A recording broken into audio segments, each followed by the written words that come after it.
Hello, everybody. Hope everyone is doing good this happy Friday. The weather here is Virginia is doing great. I have to tell you, I was like so tempted to like just hang out outside, but I am not missing another Friday live. So I am here with my little fellow Mellow, as you guys can see, and I'm not using my laptop right now. Stop, Mellow and stuff. I want to do today is I actually want to talk about the myths and the truths about embroidery. But before I start talking about the myths and the truths about machine embroidery, one of the things that I want to do is I want to make a couple of announcements. As you guys know, we are doing the Christmas in July gift exchange. Today is the last day to to join the gift exchange. Okay, so far we have about 38 people that have signed up, which is kind of like the norm, and I'm pretty excited about that. I will be. I've already checked all of the names. There are people that have done this gift exchange before in the past. So hey Robin, hey Ozzy, how you guys doing? It looks like it's gonna be pretty cool, and I'm pretty excited about it. So like I said, I'm going to draw the names tomorrow. And then what's going to happen is on July 15th, that's when everyone is supposed to be mailing out the gifts. Okay. The reason why I want everyone to mail the gifts out on the 15th is because on the 28th of July is when I'm actually going to do the show and tell show where everyone that participated in the gift exchange, if they like, they can go on live with me and they can show off the gift that they received. Okay, so usually I've done this in the past. I've done about 3 gift exchanges. They all went pretty well, and people really seem to enjoy it and have a lot of a good time with that. That's something that I really do like doing, and a lot of folks have reached out to me because I only usually do it during the holidays. But somebody said sometimes during the holidays we do get very occupied, and we wanted to do a Christmas in July. So this is the first time we're doing the Christmas in July. So we have 38 people that have signed up. Today is the last day. So I do have the link on the Facebook group if you guys are interested in joining, okay? But after midnight tonight, I close the door, and then next thing you know, I'm going to be drawing the names, right? So if you don't see it in email or you don't see who you are assigned to, as always, please reach out to me. You can reach out to me on Facebook or even post it on the Facebook group and say, "Hey, I joined the gift exchange. I don't know who I'm supposed to give the gift to," and I will send you a message and I will make sure you have all the information that you need. Okay. Let's get to today's topic. Okay.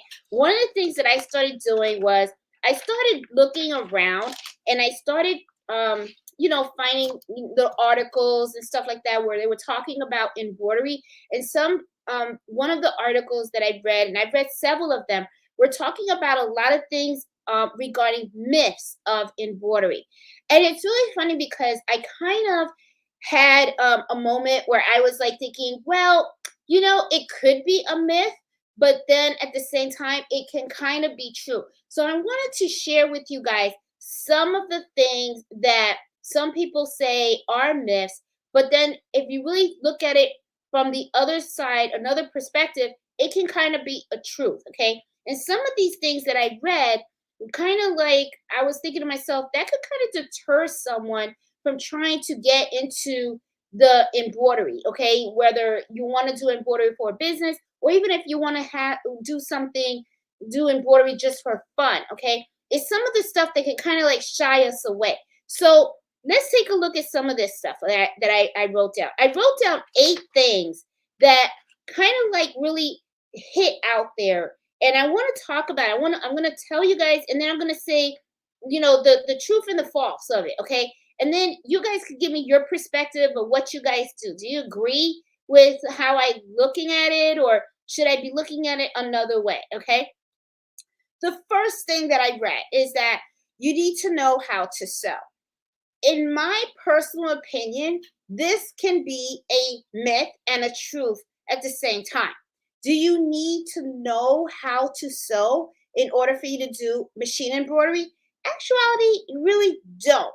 Now, however, though, it could kind of help for the simple reason that embroidery, you're dealing with a lot of threads, you're dealing with needles, and having that knowledge of um, different types of fabric and needle sizes and thread weights, that can kind of help you to really be successful in machine embroidery. Now, is it really a must? Do you really have to have that knowledge in order to get into machine embroidery? No, you don't. Not in the beginning. But you best believe that as you start to do machine embroidery and as you start to make mistakes and really start to sharpen up your skills, at the same time, you're kind of getting some knowledge on what sewing is all about. So a lot of times, people always kind of shy away because they look at machine embroidery as you have to know how to quilt, you have to know how to, how to sew a bag or make clothes and all that kind of stuff. You really kind of don't, but it does help. Okay. Now, machine embroidery is not the same thing as if you're taking, you're creating a bag, because actually machine embroidery, what you're doing is you're designing images with your thread, and the machine really does most of the work. However, though, you do need to know what to use when, because fabric comes in different types of weights. Some are thin, some are thick, some are heavy, some are light. And the same thing goes with the thread. So when I read in the article when it talked about, you really need to know how to sew to really be successful in machine embroidery, I was kind of like, that's not true. But at the same time, I can kind of see what they're trying to say. So I don't know how you guys feel about it, but that was kind of like my take on it. It could be something that's true, and then it could be something that's false. Okay. This is the other thing. This is number two, what I've read. You need a lot of money to start. Well, I will tell you this. I think I've mentioned in the past that I do have a girlfriend that all she does is she sews.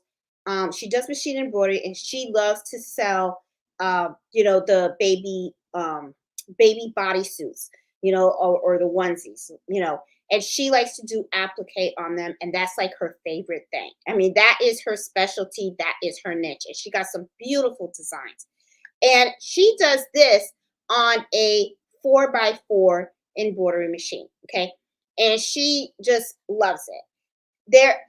Is she aware of the other machines? Absolutely. She knows. She comes here, she sees my big machines and all that kind of stuff. She has absolutely no desire of getting a 5x7 machine or even an 8x10 hoop machine or a multi needle. She is so super happy with our 4x4. And it really was not that expensive. Okay, when she bought it back then, I think she only paid about like $600 for the machine. So all she does is she uses, and because that's all she does, right? Is she doesn't go off and venture off on other things. This is her niche. Her supplies are really, really low. She knows what color threads she needs. She just buys the bodysuits. And then all she does is buy the stabilizer that she uses for all the bodysuits. So she doesn't actually have to go and get whole inventory of supplies and stuff like that, because she stays in her lane. That's like, well, not really her lane, but her specialty, right? And that's what she likes to do. So let me turn on the fan because it's getting hot in here. All right. So the thing is that because of that, she doesn't need to spend a lot of money on embroidery. However, though, when it said you need a lot of money to start, at the same time, I can kind of see why people do say that. Okay. If you are venturing out and you're planning on embroidering multiple items like jackets, hats, pants, sweatshirts, shirts, scarves, golf towels, bath towels, and all that kind of stuff, it is going to get pricey because not everything is going to use the same method of machine embroidery. If you are going to, embroider a bag, you're going to hoop it different than when you're embroidering a shirt or a golf towel, or even if you're embroidering a baseball. Okay. So everything that you embroider, you're going to be embroidering it in a different way. It's not like my girlfriend that all she does is the bodysuits. So it's a repetitive process for her. So she doesn't have to go out and buy different types of stabilizers because that's what she does. However, with me, it's a totally different animal. I have to get cutaway stabilizer, tearaway stabilizer, no-show mesh. I have to get different types of thread. I get the 40 weight, the 60 weight. I also have different types of hoops because depending on the item, that's going to determine what type of hoop I need. And I have to get a whole bunch more of embroidery thread because sometimes I can talk to a customer and they might have a specific blue in mind and stuff, and because I do custom embroidery, I also have to spend money in getting my items digitized, right? So as you can see, here you have two people that are running an embroidery business. One has to invest more on their business than the other, okay? Because of her situation, right? Where she only has one particular product that she loves, and she will not deviate from that. Even though I'm going to tell you, there are people that do approach her and say, hey, can you embroider scarf, a hat, and stuff like that? Those are things that she really very seldom does she do it. If she does it, it's really mostly because she's doing it for a gift or she does it for herself. But her whole thing is all about her niche, right? And she will not deviate from that.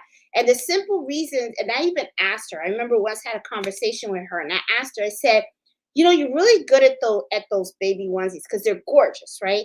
And I asked her, did you ever think about expanding to other products? And she says the reason why she doesn't want to do that is because it will increase her cost of owning the business, right? Which I totally get it, because when I look at all of my costs, okay, that I had to invest, where I have 3 multi-needle machines, and then I have a single needle machine, and then I have to invest in all of the hoops and all the different hat hoops that I have and all that kind of stuff. She's right. I do, a lot of my money that I make, I have to reinvest it so I could grow the equipment that I need in order for me to be doing custom machine embroidery. As for her, she can just all she had to do is take that money, and the machine, the $600, trust me, that machine got paid itself really quickly. And then next thing you know, it's like all she's doing is focusing on her one thing, and her expenses are really not that big. And at the same time, because all she has is a 4x4 embroidery machine, her space isn't like crazy. Okay. Like I have a whole room, and even some of my stuff have bled over to the basement of the house. Her stuff is so simple that doesn't really require even a lot of space. All she has is a couple of onesies, and whenever a customer puts an order, she just takes that onesie. She already has her design. It's a 4x4 machine, and she can do it on her kitchen table. She can do it in her room. She can do it wherever, and she's good. You know what I'm saying? And all she has is simple color threads. She doesn't like really go off and like spend all this money on all this thread because she's very constant with her designs. So I kind of understand why she won't want to venture off, because she's she's got a point. It's like when you start venturing off and you do custom embroidery, you have to really start investing more. So is it true that you need a lot of money to start? I gotta be honest, I don't think you do. However, if especially if you know what you're doing, like my friend, I don't think you do need it. However, though, but it depends on the type of embroidery that you actually want to do.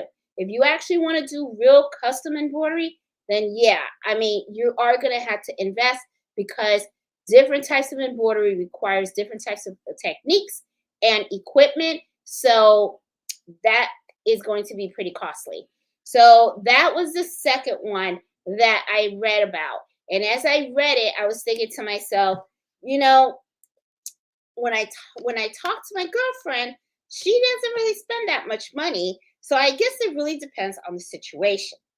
So number three, let's talk about this one. Embroidery has no room. The embroidery world has no room right now for new embroiderers.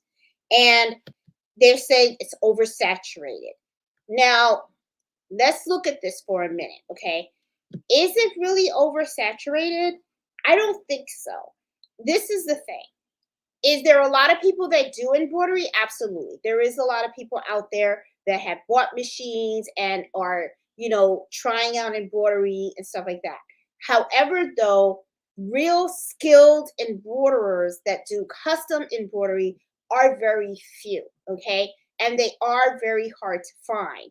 Now, if you are selling online, you could say that it is a little more difficult. You're going to have more competition out there, okay? Because you're going to have to see what are other people offering and what is it that the people out there are buying versus when you're doing local sales. When you do local sales, to me, that is really where most of the money is. Don't get me wrong, I do very well online as well, but I do find that my local customers are really where I make the mark, okay? However, though, having those local customers is can be not it's not easy, okay? Because a lot of times it's really custom work. So it's more time consuming. You really have to be up in your skill set and you really have to learn how to work with the customers and make sure that you can deliver the product. And you better make sure that those products that you deliver are of good quality, top notch. If it is not, okay, you can really hurt your business right off the bat, okay? Because you guys have heard me say it in the past. When you are creating an order and you are filling that, and you give that final product to your customer, that order is going to be speak volumes of you, okay? So presentations, that is very important, as well as the quality of your work. So you got to make sure you're on top of your game. If you don't feel that your skill set is there and you don't feel that it is like to par, I strongly recommend, and I really do mean this, and it's not that I'm trying to scare anyone or anything, but I really think that what you need to do is keep practicing until you are there. Once you are there, that is when I say you open up your doors and you make those sales locally, okay? That can really hurt you if you don't do good quality work because folks will talk and you do not want your reputation to be ruined just because you're starting out, don't have the proper skill set yet, and you just like messed up. That is the last thing that you want to do, okay? So, is it a lot of competition out there? I kind of say it depends. Locally, it could and it could not. Sometimes you can be in an area where you have a couple of other folks that do embroidery. Um, you know, and to me, I just look at it like it doesn't bother me, okay? To some, it kind of bothers them and they're like, oh, they don't like the competition. But this is how I kind of look at it. It's a free world. If you do good quality work, your work is going to speak for you. And if a customer wants you to be the one to process their order, they're going to go to you. Okay. Especially if they already have a good business relationship with you. You've already gained their trust. Okay. Can they outprice you? I don't really worry about that because this is the thing. I know the quality of my work and I stick to my prices. I don't do the price haggling, and I don't worry about what the others are pricing their items at. If they want to do it cheaper, let them do it cheaper, okay? Because the way I look at it is, I get paid by the hour. That's how I like to price my items. I don't, and I'm going to get my hourly rate. I'm not going to lower my rate just because someone else wants to be cheaper. You know what I'm saying? So I guess, you just have to keep mindful of all those things. Competition is always going to be there, whether you like it or not. So I will tell you this, if you are doing a business, you got to get used to that. Okay. You got to get used to it. You're also going to sometimes find that you're going to see people that are probably going to copy your work. Okay. If they do that, I mean, this is how I look at it. I don't worry about it because those folks, and this is just my opinion, folks that usually do nothing but do the copy thing, they're not going to succeed. Okay. Because you can only copy so much, honestly. Okay. The reason why people become successful in this type of area is really for the creativity and the passion. So if you're copying, that means the passion's not there. But I'm not, and this is the other thing too. You can get ideas from other people and then you can put your own little niche to it. Okay. That is part of creativity, improving on certain things. So there's nothing wrong with that. But all I'm saying is, I guess what I'm trying to say is you have to just mind your, how can I say this? Okay. It's like you're minding your business. Okay. You're taking care of your shop and your thing. If you consume yourself too much with competition and what everybody else is doing, you're not going to do well because what's going to happen is you're going to end up with like probably anxiety or some crap and you're going to be like, oh God, you're going to be so worried about what everybody else is doing that you're not going to be handling your own stuff. So you just got to get over that and you just got to say, okay, this is something that I'm doing because I love doing it. I don't mind taking a peek to see what else people are doing. Do you see any new embroidery techniques out there and stuff like that? Any new ideas that maybe I can expand upon? That is okay. You know what I'm saying? But the thing is, I'm just saying don't overwhelm yourself with, and being upset about competition. Competition is good. That's what's going to keep you strong. That's what's going to keep you your creativity going. And if you're determined and you love what you do, you're not really going to worry about that. You're really not. You're not going to care because all you know is you love it. Okay. So a lot of times people say it's oversaturated. It depends. It depends. And you got to remember, embroidery is a big, big world. Okay. It's not just about creating a shirt and it's not just about embroidering hats. And it's not just about doing bags and stuff like that. There is just so much you can do. You can take a piece of garment and you can embroider in so many different ways. I'll give you an example. Let's say I have this shirt, right? I can go ahead and I can embroider a beautiful design around the whole collar, okay? And just turn it into a whole different shirt or just embroider the ends of the sleeves, okay? Or, just personalizing it and all that kind of stuff. So the area of machine embroidery is so huge that you're not stuck. Okay, you find what area you're really good in and you focus on that.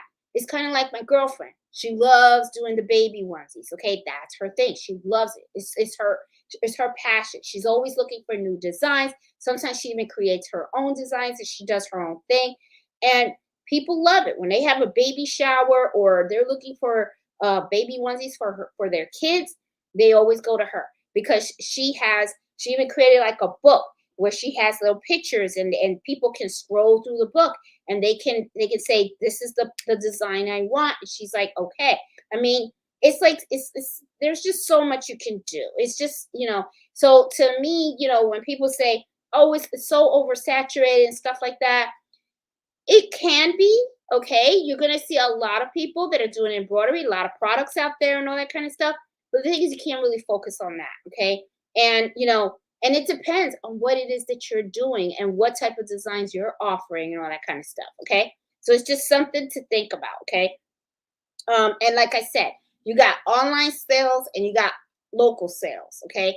If you are someone that locally is doing embroidery and there's not too many other embroiderers by you, you can do really well, especially the word of mouth. The only thing I caution is you better know what you're doing. I am telling you, you better know what you're doing because if you don't, that is one way to really mess up your future in the local sales. Okay. So can you just start off the bat and do I recommend that you just go and buy that machine and then tomorrow you are open for sales? No. I do not recommend that at all. Okay. You better at least take some time to make sure you learn and build the skill set. That is so, so important. Okay. And that is something that I feel that people actually that's something that I read was another person said, "Oh, it's so easy. You could just do it right away." Well, no, I don't think so. Okay. In my personal opinion, if you are someone that just wants to do things for yourself, friends, and family, then yeah. But if you are really focused on running an embroidery business, no. This is not something that you can just open up the box and then all of a sudden it's plug and play and you're like, oh, I'm creating all these fabulous products. Okay. I mean, I see it all the time where new people are starting to learn it. Okay, and I see them make the mistakes that I made in the very beginning, okay? Where they didn't use the right thread weight or the right needle, or didn't even use the um, the topper on top of towels, and then all of a sudden they embroider, and then they look at it and they use the wrong font. It's not thick font; it's a very thin font. And then next thing you know, they're like, "Oh, my thread sunk in," you know. There's just so many things you got to learn, and that all comes in time. Okay, that's not something that you're gonna get as soon as you open up the box. It's something that you're gonna have to learn and keep going and practice and practice and practice. And trust me, when you get your first embroidery done, 6 months after that, if you were to redo that project, I guarantee that the end result is going to look so super different because you have learned so much. You've learned when you can speed the machine, when you can slow the machine, what needle you could use, and all the weights and all that good stuff. Okay. So yeah, so that's how I feel about that. You know, when they said there's no room for new embroiderers, no, I think there is room for new embroiderers, but the thing is, it depends on as an embroiderer, what is it that you're looking to do? Are you actually looking to create stuff for just friends and family? Then you know, or are you looking to do a business? If you're looking to do a business, you're gonna have to, like I said before, look, think about competition, all that kind of stuff. But it's doable. It is doable. There is room. You know, is it saturated? Yeah, there's a lot of people out there. You know, people are discovering it. They love it, and stuff. But the thing is, there's more room to grow. And this is the other thing also that I do want to put out there, okay? People do quit, all right?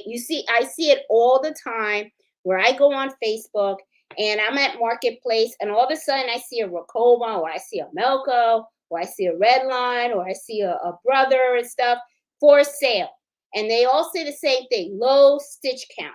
You know why? Because they went and they thought it was easy, okay, and they bought all the stuff, and then next thing you know, they kind of lost it. They were like, "Oh, I don't want to do it anymore because it's not coming out the way they thought it was. They don't want to take the time to learn it and all that kind of stuff, and they just quit. They quit, okay." And I'm gonna be honest with you. I mean, embroidery, it is it's not that difficult to learn, but it is something that takes time to learn, okay? So it's not something that right away, you're gonna like be like, oh, I'm a master. No. I mean, even I have been embroidering for a couple of years now. And even today, I'm still learning. Even today, I still make mistakes. Okay. I still screw up. And I'm always learning something new, like, oh, I shouldn't have used that needle. I should have used another needle, or man, the machine went too fast. I should have lowered the speed. And every time I'm always learning something new. Okay. Right now I am working, and I've been working on it for a couple of weeks now, is the design of the dog. And that's not going very easy for me. I will tell you this. I now have another digitizer that is looking at it, okay? And even Fossil worked on it. And he did a good job, but the thing is, it hasn't met that mark. We're having a lot of trouble with the head of the dog. So I went to now another digitizer, and I asked for that file to be done completely over.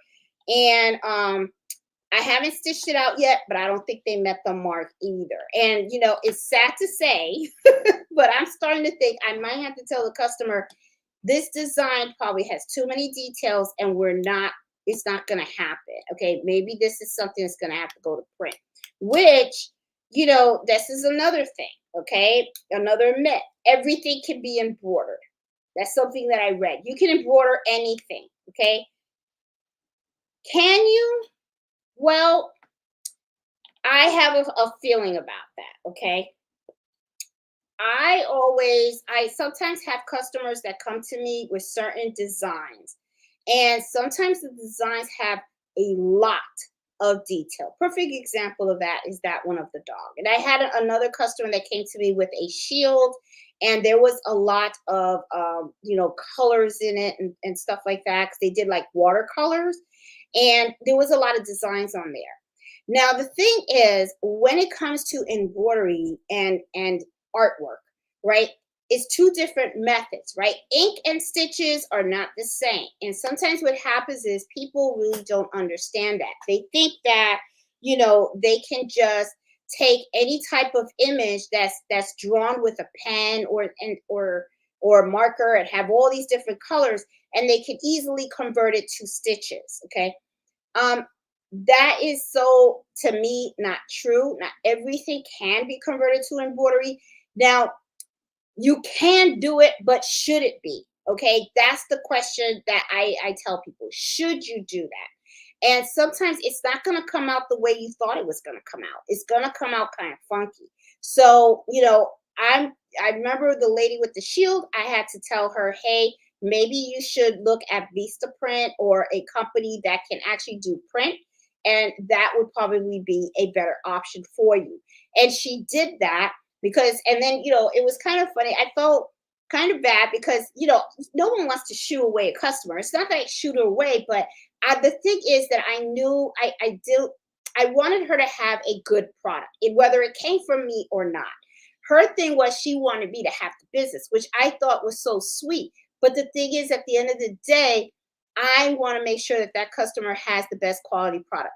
So when she had that shield, I was thinking to myself, nope, it's better in print. As a matter of fact, let me show you what I'm talking about, because I do have the bag here. Hold on. I want to show you. I have it right here. Okay? Because this is, in my opinion, a myth. Okay? All right. I think I have showed you guys this before. And I look at it and it is beautiful. It is beautiful. But yeah, we could have went with it embroidered, but let me show it to you guys. Okay? Now, as you can see, this has a lot of colors and stuff like that. Now, this is not the way the picture is. The picture actually had a lot of watermarks and stuff, and there was more stuff. So I had to work with a digitizer to kind of take away some of the parts of the actual artwork in order to simplify it so that it can be embroidered.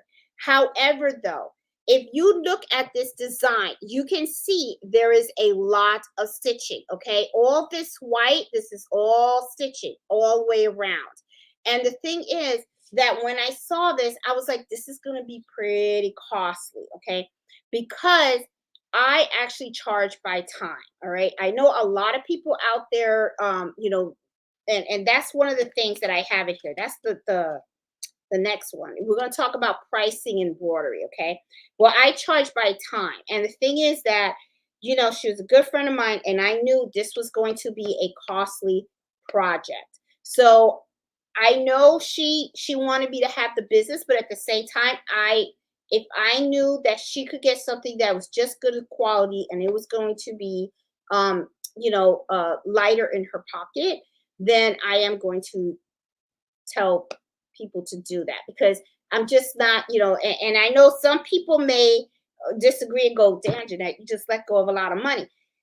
Yeah, maybe. But the thing is also is I don't consider myself, I don't know. I don't want to say that I'm money hungry and stuff like that. It's that I'm not money hungry or something like that. But the thing is that I feel like, you got to help other people. You know what I'm saying?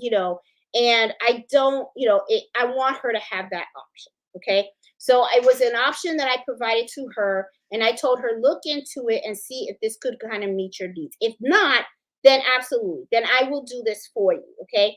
So she went and she got the printing done. It came out beautifully. She said, you know what? I'm really happy with what it came out.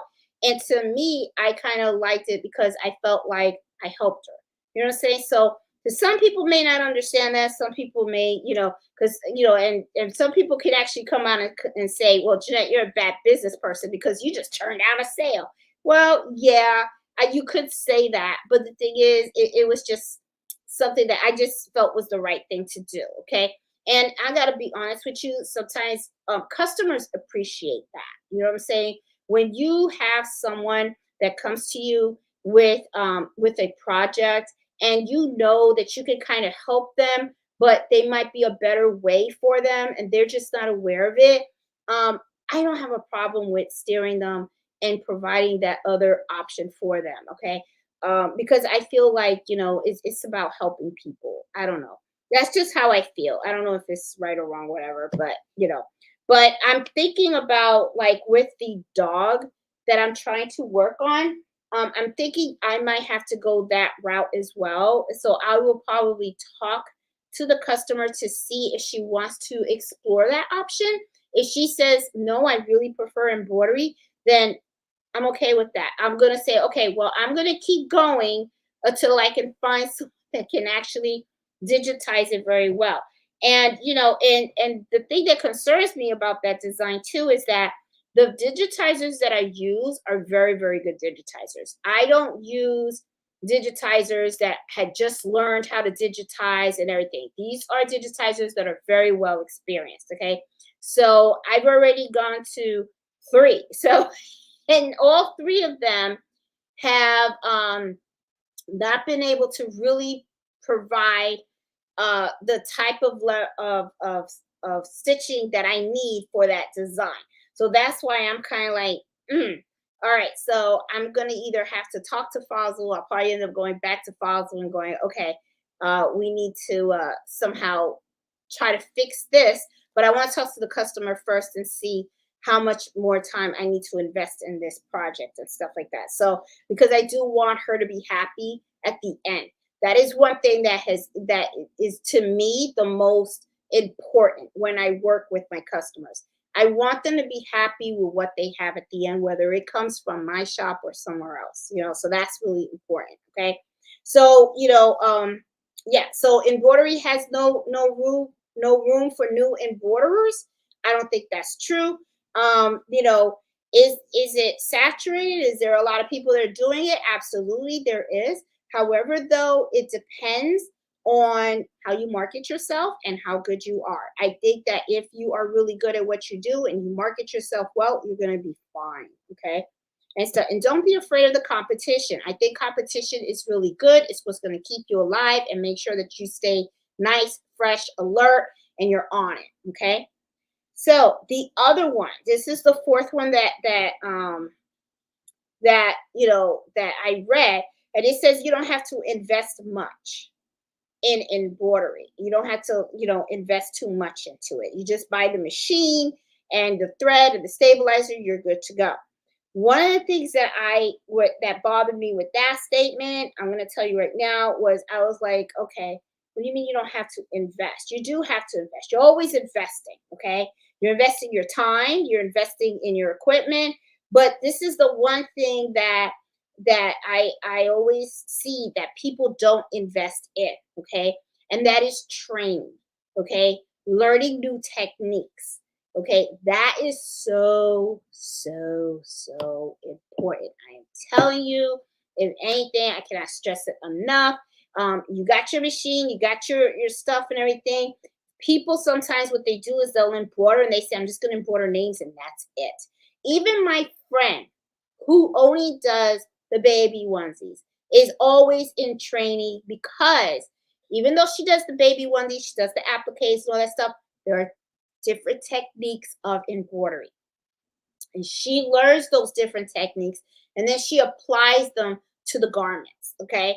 So, like the stretch and full embroidery, applique. There's so many different techniques. Okay. So, you have to always reinvest in your skill set.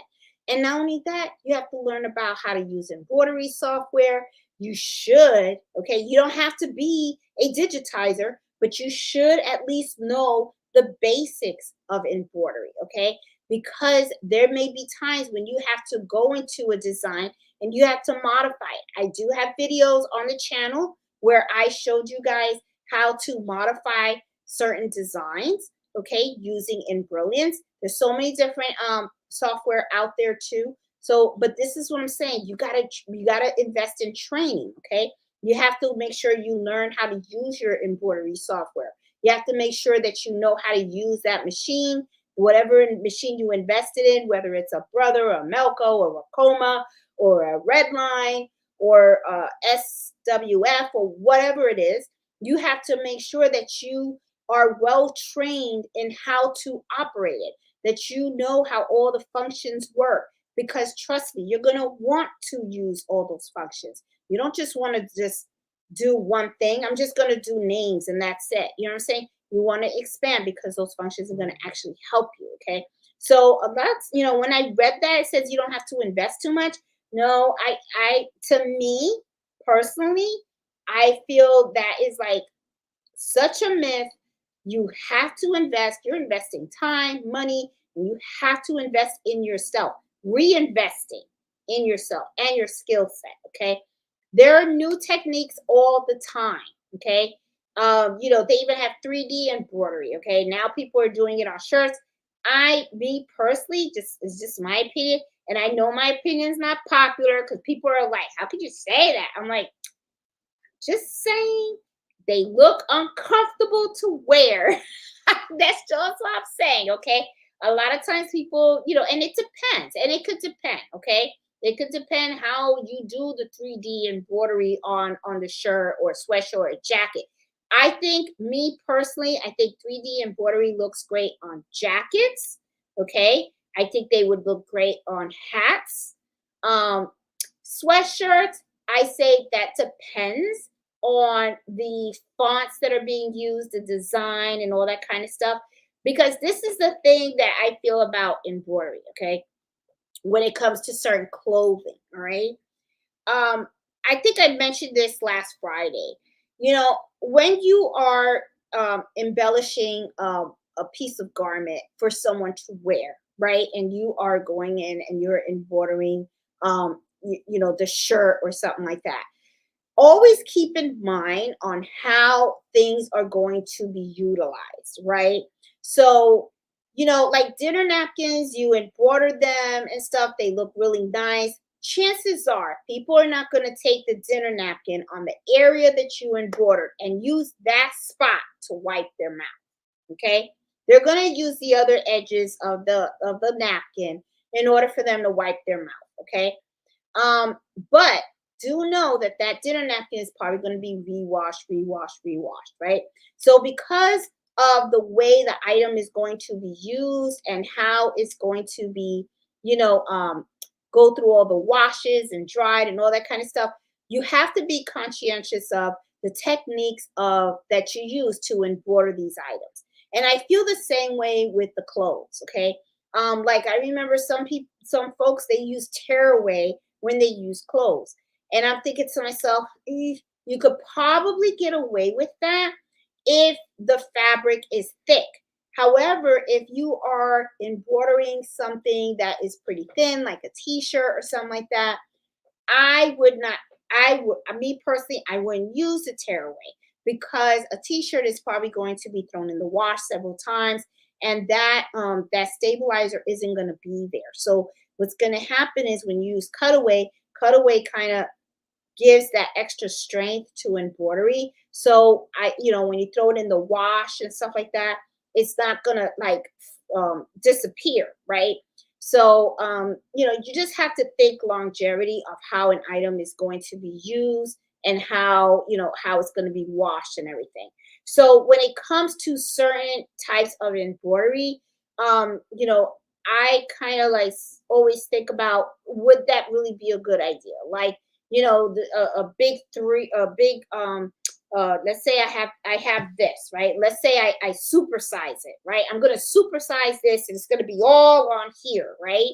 And it's probably gonna take me 5 hours to embroider, right?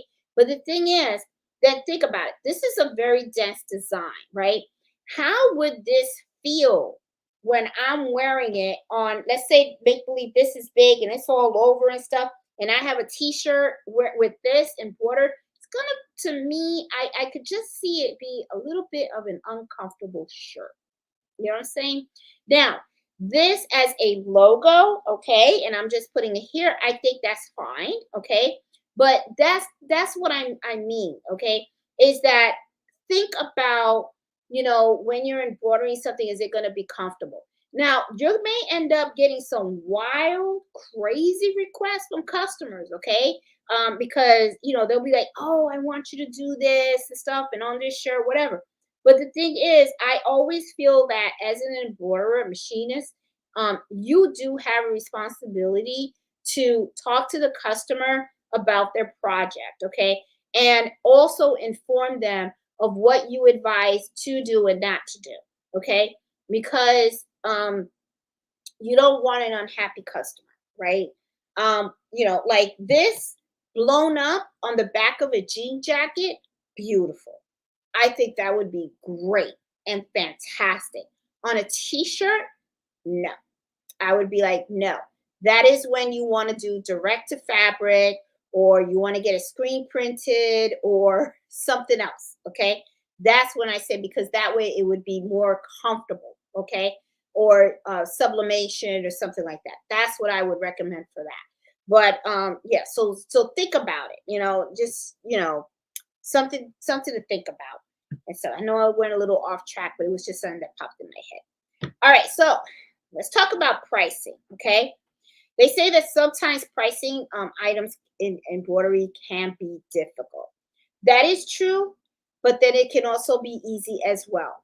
And I say this because it depends on the method that you are using to set your prices when it comes to embroidery. Okay.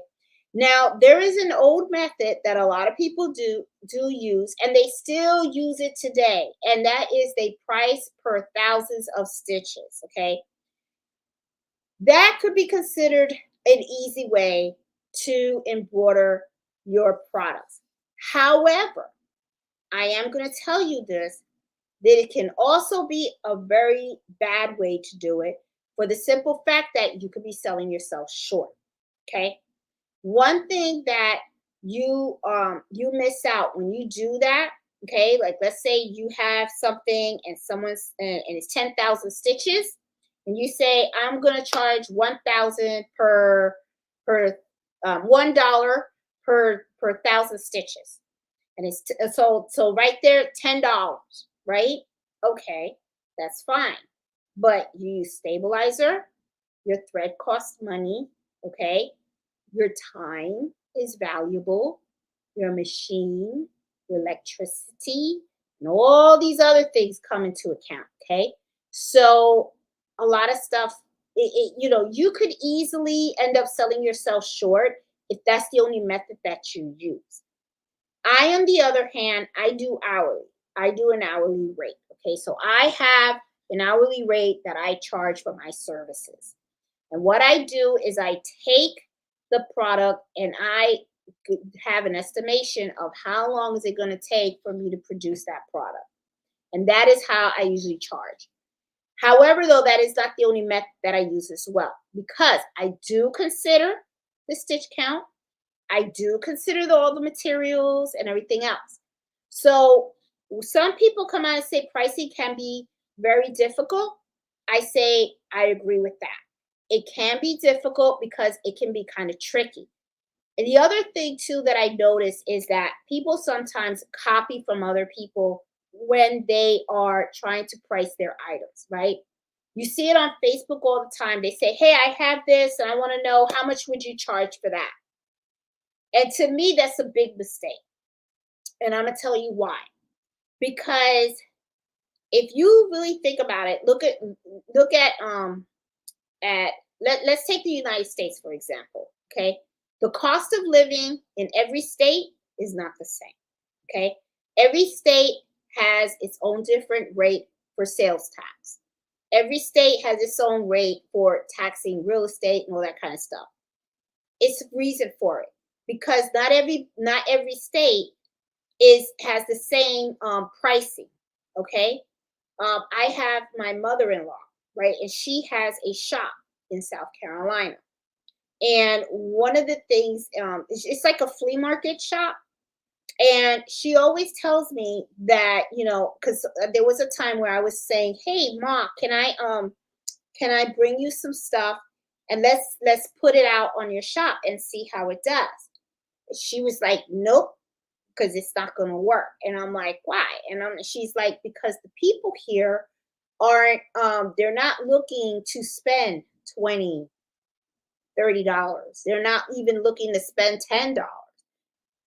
They're going around and all they want to do is see what they can pick up for $1 or $2 and stuff like that." So, you know, that had me thinking like, okay, so that means that if I lived by her area, right, and I wanted to do embroidery and I was in that section, right? Let's say I go to the flea market and I'm trying to sell embroidery. I'm not going to be able to probably, I mean, I could charge it, because of course, I can come out and say, all right, I want $25 a dinner, a kitchen towel, right? Kind of like similar, like I have in my Etsy shop, right? But a lot of folks probably will look at them, they'll love them, they think they're beautiful, but they're also going to say, I'm not going to spend $25 on a kitchen towel because I can go to Walmart and I can go and get me a kitchen towel for $3 or $1 or whatever, right? So that's what I mean, when it comes to pricing. Okay. You, some places, it depends on where you are. If you are in a place where you can price high, and get that money, awesome. But you also have to look at the area. Okay. If you are in an area where, it's you can't price high, then you might have to price a little low. And this is the other thing too. If you have to price a little low, chances are, okay, that you are also paying a lower price for your threads and stabilizer and other stuff than like where I'm at. Okay, where I'm at, things are priced pretty high here. Okay, so a spool of thread, I could go to a sewing shop and a spool of thread will cost me X amount for a spool, whereas that same spool will probably be half price if I go to another state.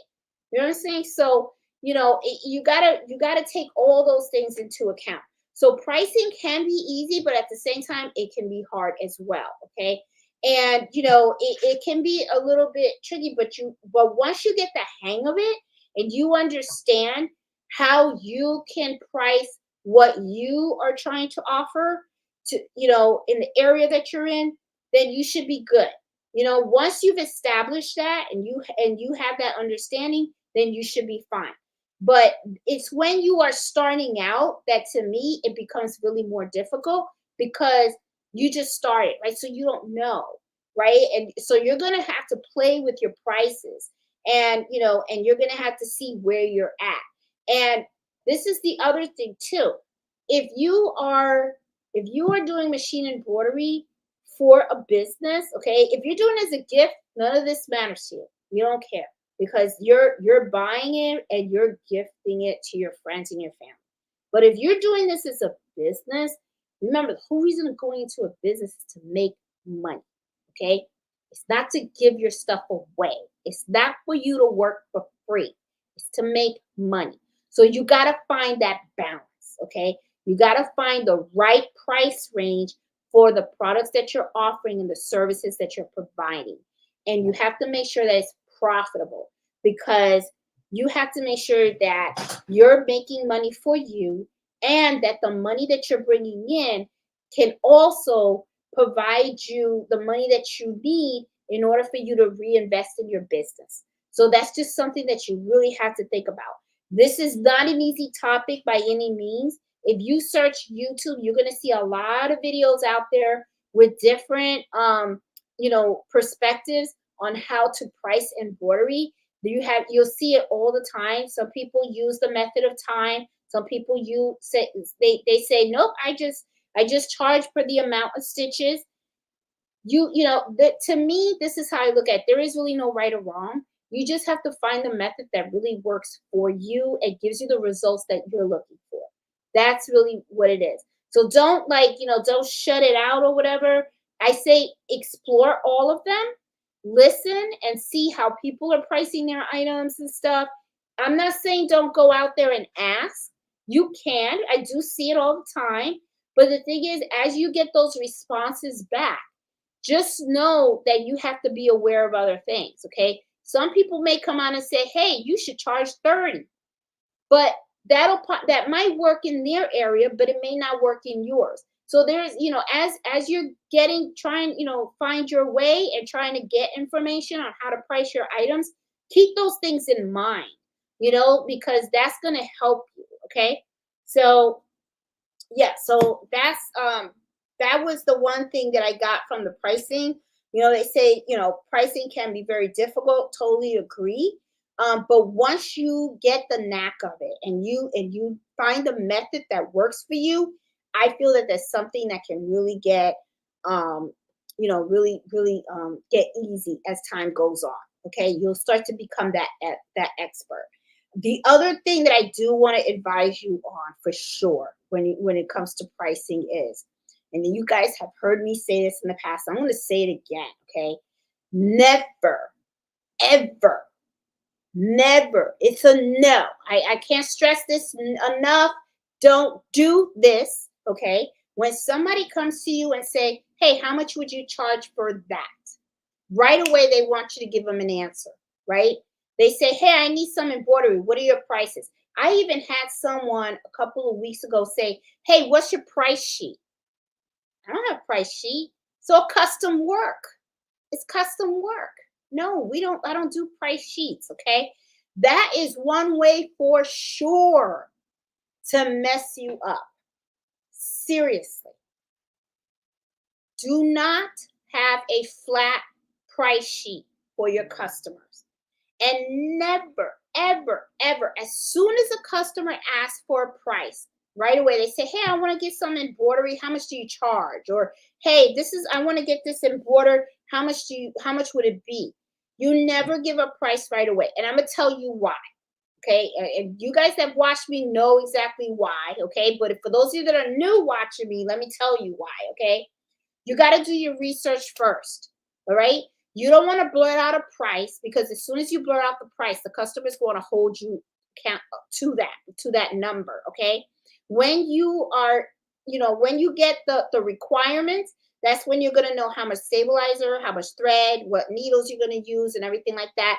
And then you can do your research and then you give them a quote. So what you do right away is you say, I can't give you a price right away. I would have to get more information regarding the project, and then I will have to get back to you. I usually get back to you within 24 hours. I need a day in order for me to calculate everything. That's it. That's how you answer that all the time. Answer it that way. Just say, oh, well, I need more details about it, and then go, okay, well, I will get back to you.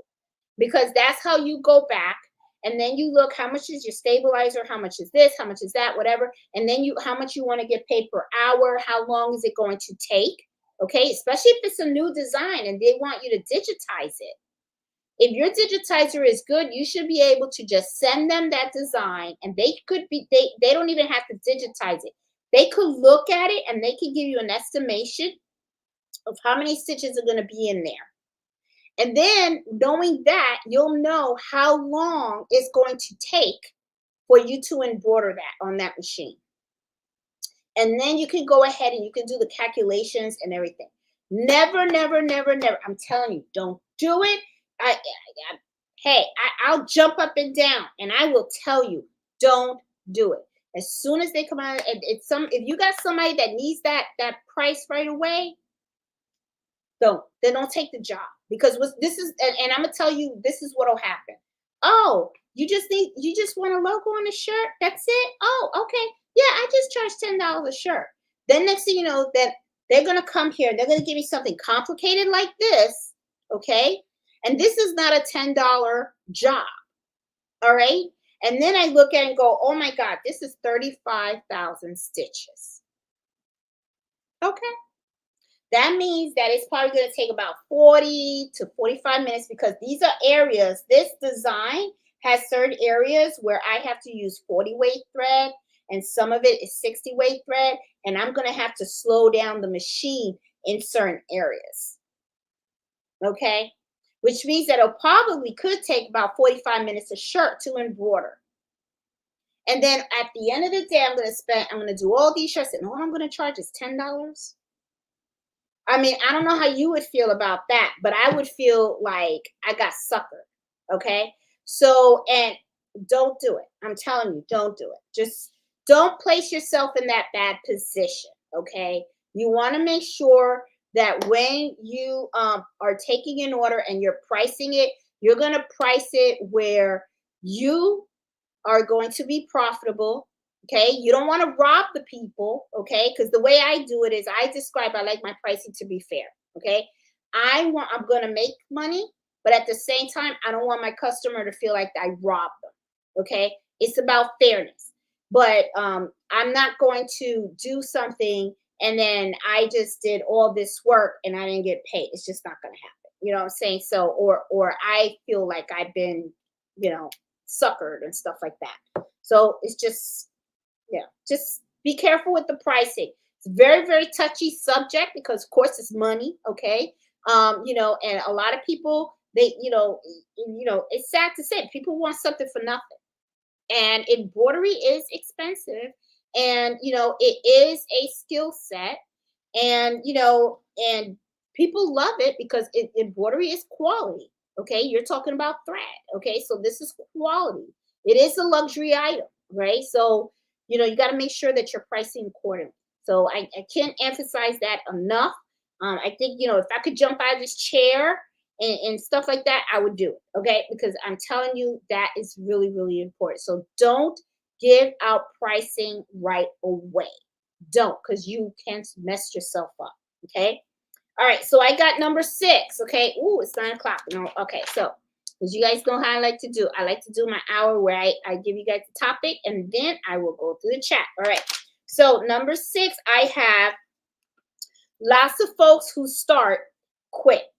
And I say that is true. I do see a lot of people that when they start embroidering and then they have this illusion that it's easy, like super easy, like they don't even need to learn or anything like that. They just quit. And like I said before, you see those machines on sale all the time. Okay. Because people just quit. They just, they think it's easy. It really, really, truly, honestly, it really isn't. It's not hard to learn, but it is work. Okay, it is work. All right. There's hooping involved, a lot of things that you have to do before you even turn that button on. These machines are noisy. Okay, they're not quiet. So you got to make sure you invest on some good headphones and listen to music while you're embroidering. This is, it's hard work. All right. I mean, you really bust your hump when it comes to embroidery. Okay, especially when I'm working on bulk orders. Okay, I mean, people come in with boxes and stuff. I got clothes and stuff like that. You got to be very well organized. There's a lot of bookkeeping that's involved, the invoices and all that kind of stuff, making sure that you got your machines running, well maintained and everything. And, when I'm working on a bulk order, it's like I am here nonstop. And, I put in a lot of hours and especially I'm still working full time. So it's like I work full time, I come home and these machines go on and I gotta pump these orders out. Okay. So it is hard work. Okay, I'm going to tell you something. It is not something that that if you're lazy, and you don't like, you know, the physical labor or whatever, getting up, going to machines and hooping and all that kind of stuff, and changing threads and all that, and modifying designs and everything for every order and stuff like that. You're going to get tired of this real quick. It's not going to be for you. I'm going to tell you right now. You should probably just stick with one machine, and maybe what you want to do is just embroider when you feel like it, and embroider for your friends and your family. Okay, but if you're going to do embroidery as a business, I am telling you right now, it is work. It is work. It is not. It's not for someone that's lazy. I am telling you, it really isn't.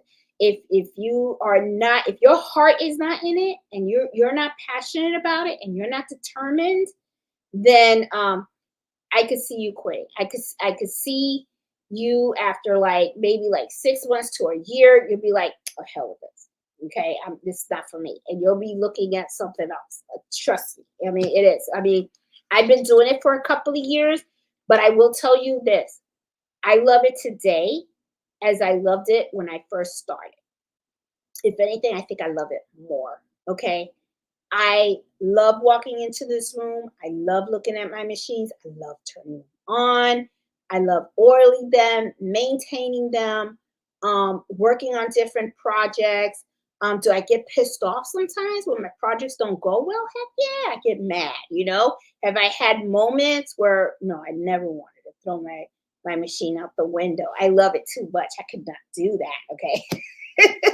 But I've had my moments where I had to turn it off and walk away and be like, okay, today's not the day. Okay, it's not the day for this project. Okay, like I will tell you, the project that I'm working on now with the dog, it has pulled my hair a little bit, but even though I'm pulling my hair, I love it because every time I do a restitch, I'm learning something new. And I will say I am a little bit determined because I haven't given up yet. Okay. But I do want to give the customer the option of maybe looking into ink, maybe direct to fabric or something like that as an option. It might be a little bit better. But I still want to move forward with this design because I really feel I'm so close to it. Okay. It's just the front of the mouth of the dog that I just need that fully solid. And it's just not working right now. But I think I can do this. I think we can do this. So I just got to talk with Fossil and see how we can come up with that design. Maybe we just have to change the stitching layout a little bit, but I'll figure it out. But you got to have that passion. The passion's got to be there. If you don't have it, then it's you're gonna quit. You are gonna quit. It's a lot involved. There is a lot involved, and you're always learning. Okay, and you're always not gonna have a great day where everything's gonna come out good. And it is a lot of physical movement. Okay, it's not turning on the machine, press a button, and then you go somewhere else. It's not like that. No matter what, multi needle, single needle, you gotta sit there. You gotta watch it, okay? Because things happen. You run out of bobbin thread, all that kind of stuff. Things do happen. So just something to think about. So people were saying lots of folks who start embroidery quit. I say, yeah, it is kind of true. A lot of people kind of do quit because they don't have that understanding of how complicated this can get. Okay. And stuff. So now I'm going to number 7. And number 7 is okay. I did talk about this a little bit.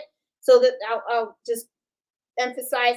It says, you can make good money if all you do is copy what other people are doing.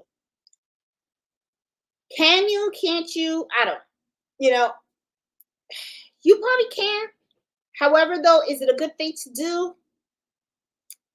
I don't think so. Because the whole thing about embroidery is creativity, right? I'm not saying that you can't get ideas and build on ideas that are out there. I do it all the time. I'll see, hey, what's hot out there? And then I'll look and go, oh, okay. So then I look at it and I go, well, you know what? I like that, but I'm gonna add my own little twist to it. Okay. So there you go. I mean, but if you copy everything the way that people do the designs and all that kind of stuff, I don't know how far you're gonna get like that, right? And then this is the other thing too. Sometimes people, when it comes to embroidery techniques, people also say, all I have to do is copy that embroidery technique exactly how that person does it, and I'm gonna be just as successful.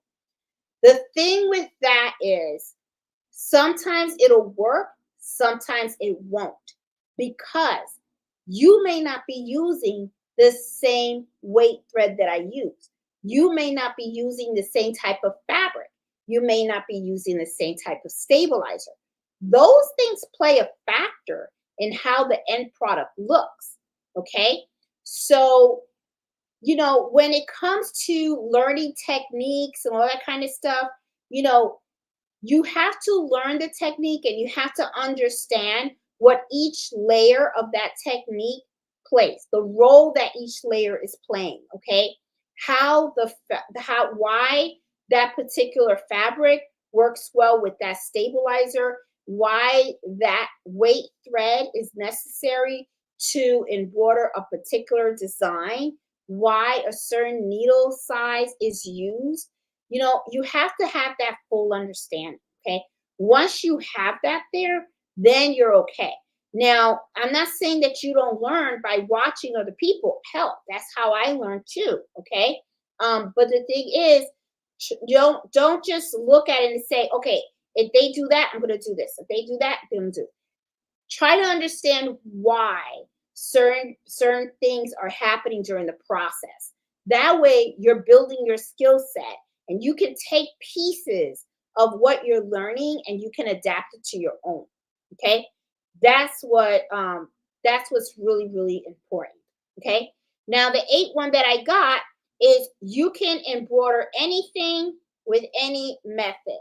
To me, that's totally false. Just because you can, people, you hear people say, I can hoop it. If I can hoop it, I can embroider it. Can you? Yes. Should you? No. The thing is, like I said, depends on what you're doing and how an item's going to be used. Not every method of embroidery fits for everything. Okay. Perfect example of that is like 3D embroidery. Okay. Depending, you can do that, but it doesn't necessarily mean it works well for everything. Okay. Same thing with dense embroidery. You can have a design like this.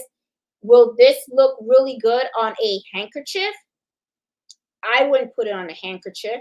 Handkerchiefs are way too thin, very too light. This is a very dense design. So you have to know what type of designs work well with what type of fabrics. And you may have some customers that may come to you with some wild stuff, okay? And you're gonna have to put the brakes on and say, nope, that's not gonna work. Um, you know, and this is the other thing too that you have to keep in mind. Sometimes customers will push and say, no, no, no, that's what I want. And then when you go and embroider it, it may come out and look beautiful when you pull it out of that machine. When they take that item and they wash it and they dry it, then all of a sudden it looks like crap. And guess who they're going to blame? You. Okay. And that's why I say always make sure you have that conversation with your customer to let them know that they have a full understanding of what they're asking, what it is that you really recommend. And if they choose to do whatever they want anyway, make sure that they have an understanding of how that embroidery and that fabric is going to behave. Then they have to understand how they're going to be able to care for that item after it leaves your shop.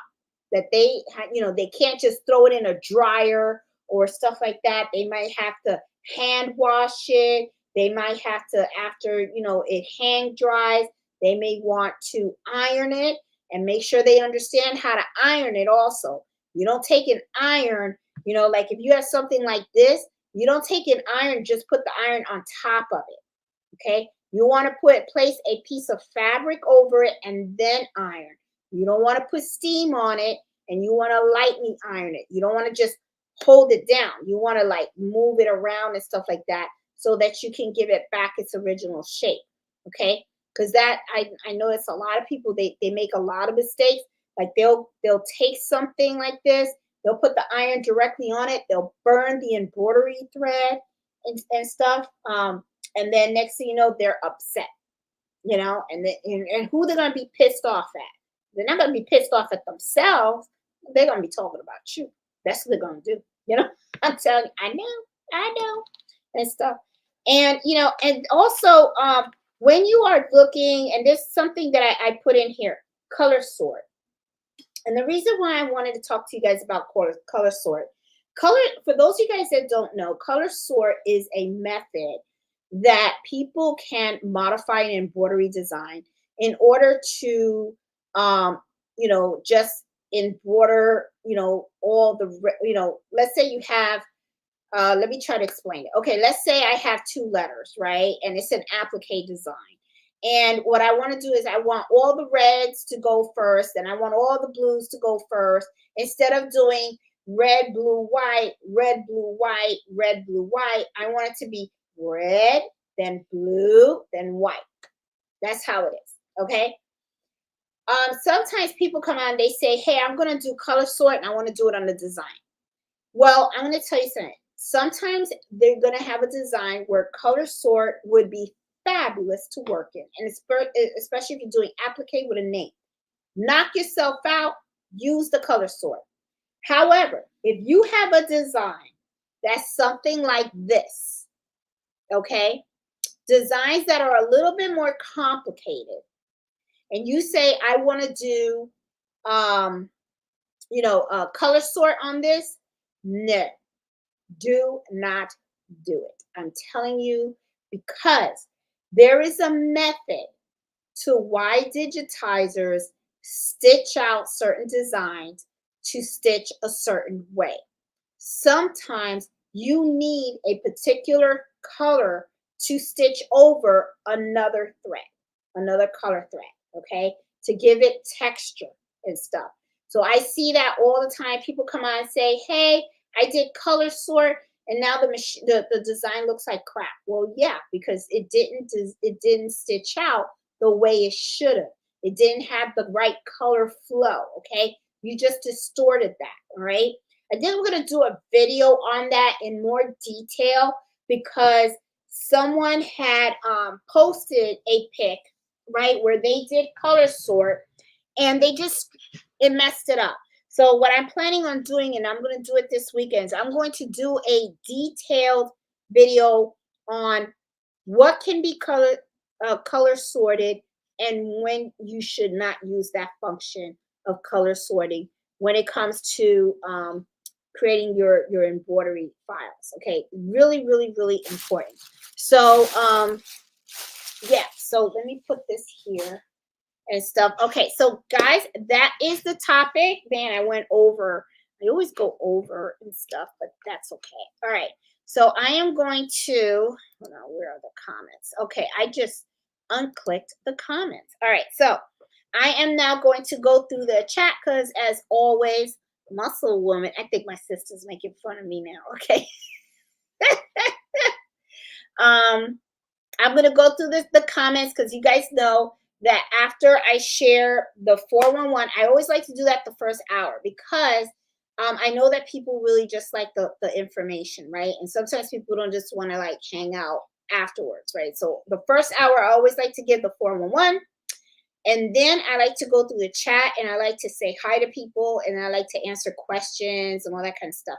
And address anything that people want me to address. So I already told you guys about the Christmas gift exchange. So if you are interested in participating the Christmas in July gift exchange, today is the last day, okay, at midnight. So it's 9:20. So you only got about like what, three hours.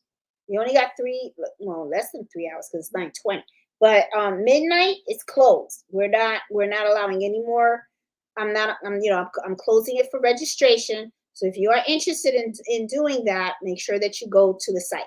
However, though, make sure that all the information that you got out there is correct too. But I will reach out to you and let you know if something's wrong with the account and stuff like that. I won't just boot you out. Or if I have to boot you out, then I will reach out to you and then we can do the gift exchange among ourselves. Because I've done that in the past where something happened and I just say, okay, well, guess what? Now I'm your secret Santa or whatever, and you're my secret Santa, and I'll exchange a gift with you. You know what I'm saying? So yeah, so I don't want, I just don't want anybody to miss out if they really wanted to participate. But please go out there and register. Like I said, we got 38 people, and I'm excited about it because this is the first time that I'm actually doing it during the summer.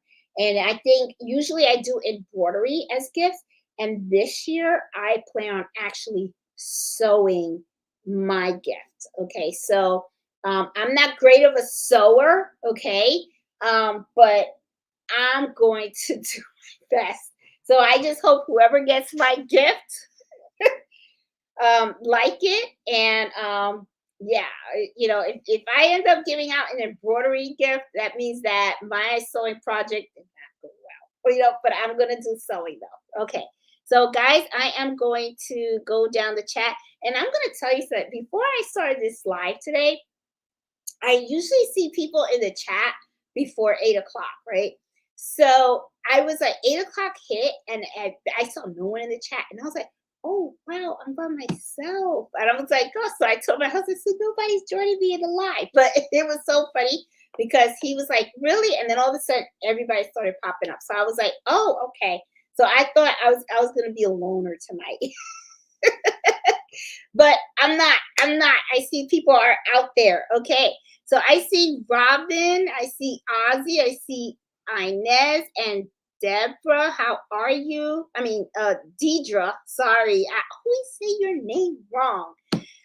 Lovely Martin, how are you? I see Eartha, Jackie, Karen, Gail, Becky. How you doing? Susan, Ken, Miss Miller. How are you? I see Carol. See, I missed you on YouTube. A lot of things happened, but I'm back. Welcome back. So yeah, I wondered what happened to you, Carol. But hey, you're back home. Hey, Becky H, how you doing? Hey, Miss Banks, how are you? Thank you so much for the video that you sent me today. Miss Banks sent me a video about there was a lady that she was talking about the different types of needles and stuff, and there is a needle app. I do want to share that video that she shared with me. It's with the Swartz needle. And then she got me thinking because I like organ needles. So now I'm going to go search to see if they have something similar with organ needles. It was a video where she talked about what needles to use with what project and stuff. I thought it was like so super helpful. And there is an actual app for it too. So I'm going to post the information that Miss Banks shared with me on the Facebook page, so that way you guys can look at it too. It was pretty neat. Good stuff. Hey, Miss Max, how you doing? Hey, Alma. Hey, Natita B. Hey, Nancy. Angela Stitches, how you doing? Pretty Eyes, how are you? I see Margie. How you doing? Let's see. Oh, I guess they're asking about Mom. Yeah, my mom's doing pretty good and stuff. I can't wait to get her over here. I know she has a trip coming with family, and we're already in June. She probably won't be able to visit me, I think, till August or September and stuff. I would really love for mom to be here and stuff. So yeah, but I'm sure she'll come again this year. Let's see. Hey, baby giant, how are you, Peggy? How you doing? Oh, I bet your friend's making a lot of money baking. She is, Avi. She's doing really, really well. And the thing is that because that is her specialty, and this is the other thing too that that I noticed is that because she is so focused on that one area, she is really like good at it. I mean, really good at it. When you go off and you're doing like so many different things and stuff like that, what can happen is you can end up I'm not saying you can't be good, but what I'm saying is you are expanding your skill set, but I don't know, it's just for me, I look at her and I'm like, she is like such a expert in this area. And because that is all that she focuses on, she has so many freaking designs.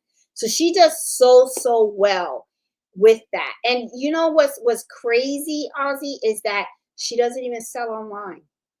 She is word of mouth, all local, all local. Everybody around her, around this area, know her as the baby onesie lady. That's what they know her as. They're like, oh, you have a baby, you got to see the baby onesie lady, and people are like, huh? And then when they show her the stuff, they're like, oh my god, she doesn't even do the baby blankets. Like she'll do one or two sometimes, but her thing is the onesie. That's all she focuses on, and she makes really good money. And I bet you, and sometimes I asked her too, why don't you do this online, because I know you would make a lot of money online. And she's like, no, I just want to do it local, that's it.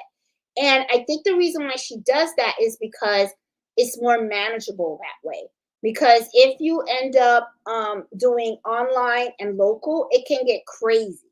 And it can get crazy because there have been times when I've gotten in situations, and you guys that have watched me for a long time saw, like, even during the Christmas holidays, I was nonstop. I was sometimes going to work with only 1 hour of sleep because it's like I would go to the job, come home, and then I was running these machines till like 1 o'clock in the morning, and I get up I at 3 a.m. because I have to be at work at 5. So I mean, it's just like I was getting like 1, 2 hours of sleep, and and I totally get it. So when she was like, nope, because that way I pace myself, I understand. I understand, but yeah, she does really, really, really well and stuff. Oh, and Carolyn says, I love doing onesies, gotta find a way to sell them. Yeah, she does it all local. And you know what's so funny too, Carol? The way that she started was that she did gifts for for her friends that were having grandbabies. So what she would do is, she would create, she did like a basket, and she would put different onesies in there, and that was her gift. And before you know it, people were like, these are beautiful. And she had little business cards and she gave them out. And next thing you know, when other people started having babies, they were like, oh, that was the baby onesie lady. So that's what they call her, the baby onesie lady. And she does beautiful designs. She really does. Hey, Marlene, how are you? Hey, Leslie. Um, your girlfriend is a smart cookie. She is. She is. She's really smart. She's doing really well. I'm telling you. And you know what's so funny, Miss Max? She will not buy another machine. Because I even asked her, I said, well, would you get a second 4x4 machine? She's like, this machine's great. This machine's great. And she's fine with it. And she uses it all the time. Now, because she uses it for a lot of orders, usually you take your machine for maintenance once a year. I think she takes it in twice a year. I think she has it, maintained twice a year because she runs it so much and stuff like that. But yeah, she just has, it's just simple. It's a simple machine. It's a brother. And I think it's a 625. I think it's a 625. It's the SE. It's a sewing / embroidery, and it's just a small one and 4x4. It doesn't even have the 5x7. It's just a 4x4 hoop, and she is fine with it. She likes it. It works great, and that's what she does and stuff. Let me see. Let's see. Hey Susan. Hey Kathy. How are you? Hey Eartha. Everyone wants to do different things in borders, so there's enough business for everybody. There is, and I that's how I see it too and stuff. And Carol is saying baby onesies is not easy. It takes time. Hooping is not easy. Sizing it up and then take it to the machine and go for it. Yeah, it's not. I mean, and and that's the thing. She floats her onesies, okay? Um, but yeah, it's not easy, but she takes her time. She enjoys it. She really does. She enjoys doing it. Hey Faith, how you doing? Hey Tammy, how you doing? Family crest. Yep, family crest can be very dense and can be too heavy for a t-shirt or polo. Maybe better make a patch. Yeah, I mean, I thought about the patch thing, but I didn't know if the patch was gonna look right for what she wanted, Ozzy. So I mean, my thing was I just told her, I said, I think it's better to just get it printed. And that's what she did. And she actually used Visa print. She's this print, and she was able to get hats, tote bags, shirts, and everything. So it worked out really, really great for her. Hey Allison, how you doing? Your mother-in-law is so right. Yeah, yeah. And you know what's so funny too, Miss Max, is I actually wanted to go over there and just try it. Because I was like, oh, come on, just try it. She was like, Jeanette, you're gonna be wasting your time. That's what she said. You're gonna be wasting your time because the folks that go to a flea market are not interested in spending a lot of money. They go in there with singles all the time because all they want to do is spend a dollar here, a dollar there. That's it. So I was like, okay. So I had to, you know, I had to go with it. Okay. Um, let's see. Hey Simone, how you doing? The sewing and embroidery machine noise is nostalgic for me. My grandmother was a seamstress and I was raised with that noise. So she sold everything for everyone. Yeah, but you know what? For me, because I have all these machines, okay, and if I have, especially if I have all three of them small going, I have to put on headphones because it is loud. And it's not really, really good for the dog either, all that noise. And Mello is one of those that he's like always following me. So if I'm in here, he'll sometimes, if it's very noisy, he won't sit in the room, but he'll be by the door. So a lot of times I kind of like, I feel bad, but I'll shoo him away because I know it can be irritating to him, you know, and he'll just go hang out in the backyard with Fred and stuff. But I do the headphones when I do embroidery because it can be super loud in here. Hey Nana, how you doing? Busy squaring up blocks and ironing for a quilt for great granddaughter birthday next Friday. Oh, that's awesome. That is awesome. That's something I really wish I learned was quilting, but I have to learn how to sew straight, and I'm not there yet. I haven't even been able to sew straight yet. So I'm like, I'm still using sewing guides. That's right. Um, let's see. I love it too, but I think about working from a flea market, but I don't know many people there, so I'm going to hang out in there. Yeah, I mean, I have gone and hung out, and I know my mother-in-law's right because I do see like the people just they don't want to spend the money and stuff, and especially if you're doing good quality work, you don't want to spend the money. Hey Sandra, how you doing? How you doing? I just I love just watching the needles go up and down, watch it all day. I think when you love something, it doesn't feel like work. I am full time too, and I'm doing till midnight. Does not bother me. Yeah, I do. I will say I it's a passion. It really truly is. It's a passion. You really, really fall in love with embroidery. You really do. It is passion. And, thanks, Jeanette, for sharing so much information with me. I do it just family embroidery. Yeah, I mean, it's funny because a lot of times too, Nana, my girlfriends, because I didn't do embroidery when my son was little, right? Because I was a single mom, so I was like rushing.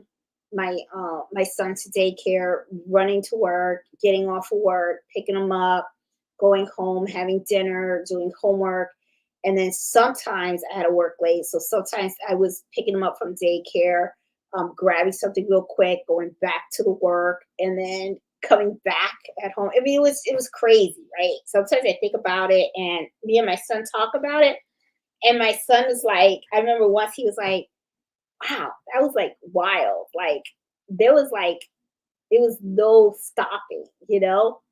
And I'm like, yeah, I don't know how we did it and stuff. But it's crazy. It really is. But I sometimes wish, my girlfriend said, I wish you knew how to do this when the boys were little, because now all our kids are grown, right? And she's like, man, if you had did this back in the day, but I didn't have the time. Honestly, I really didn't have the time to do this back in the day.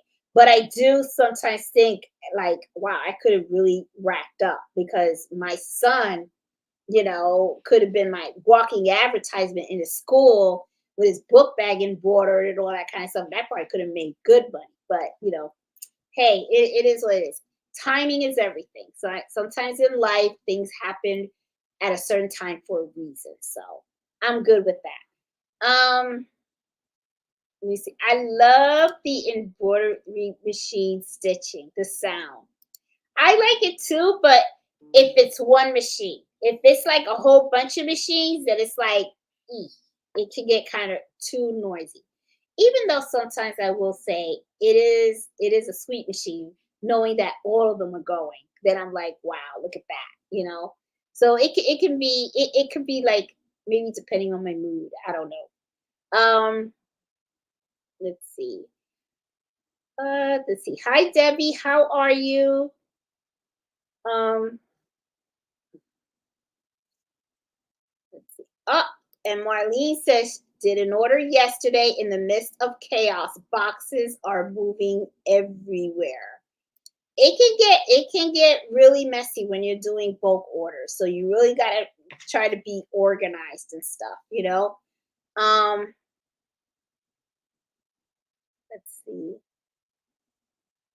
Hey, crafty Puerto Rican, how you doing? Hey, Eve, how you doing, baby booty?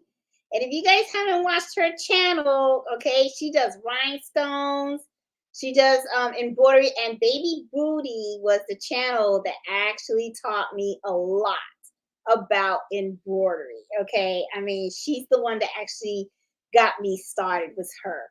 And then, if you guys don't know, Crafty Puerto Rican, also good friend of mine, she's got her channel and stuff, so she's got it going on too, and she does the rhinestones and everything. And we're both big followers of Eve, the Baby Booty, as well, and stuff. It's good to see you, Eve. Um, Hey, Iris. Hey, Erica. How are you? Who's that? He. Thank you so much for helping with this. Ring a bell. Ah. And so, oh, and then talk about Erica. Okay, I have a friend, Erica, and I think that's her. That's on the chat. I'm not sure. And she's probably gonna kill me for saying this, but I don't care. Okay, because I love. She does epoxy, and I'm probably saying it wrong, or proxy or something like that. She does cups, right? But she has mellow stop. There's a method to how she does cups. Mellow, come, fool, come. So I want to feature her, okay? Because there's a lot of different ways to do personalized cups, and she uses another method, and I think it's using proxy, something like that. And a lot of folks sometimes do sublimation, and but proxy is a whole different method. um did you have a bad dream? I think he did. Proxy is a whole different type of method. So I'm trying to get her to do a live with me, because I really want her to talk about it, because the cups are gorgeous. I mean, I've seen them, and they're really, really nice. And it's not something that I have seen a lot of people do, right? I see a lot of people do sublimation and stuff like that, but not doing the look at Mellow. not doing the method that she does. So I'm gonna keep pushing because I really want her to do a Friday live with me so that she could show us the process of what she does. I know it's very detailed and it is probably more time consuming than sublimation, but when I look at what she has compared to the sublimation, it's like the quality is different. It really is different. The feel of it is different, you know?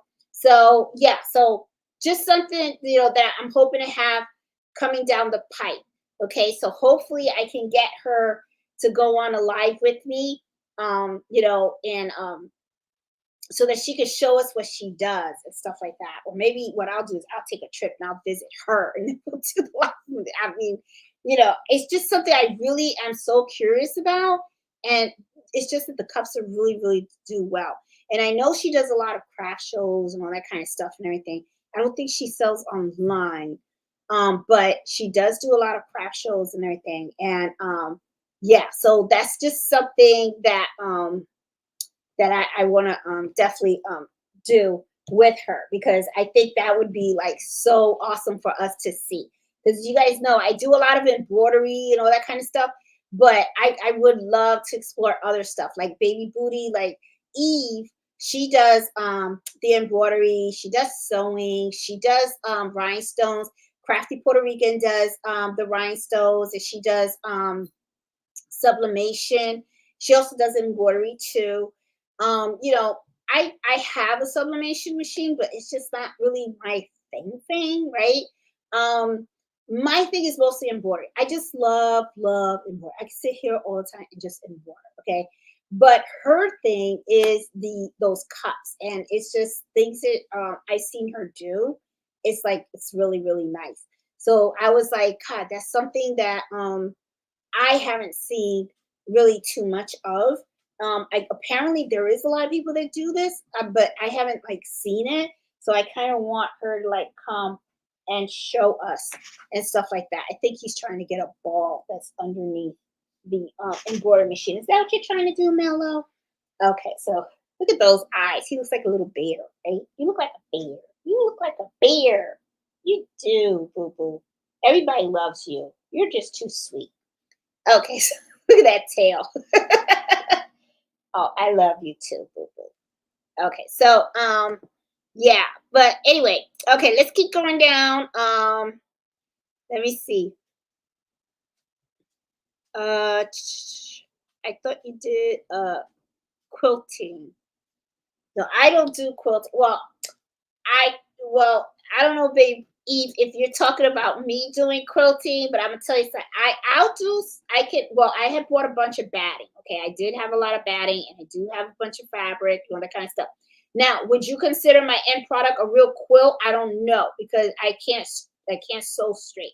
I do have a quilting sewing machine and stuff like that, but that doesn't mean I'm still using sewing guides. So, but I think what it is too is because I started sewing, and then I've been doing so much embroidery that I kind of stopped doing some sewing, even though I want to get back into it. So like embroidery, more practice, you get better.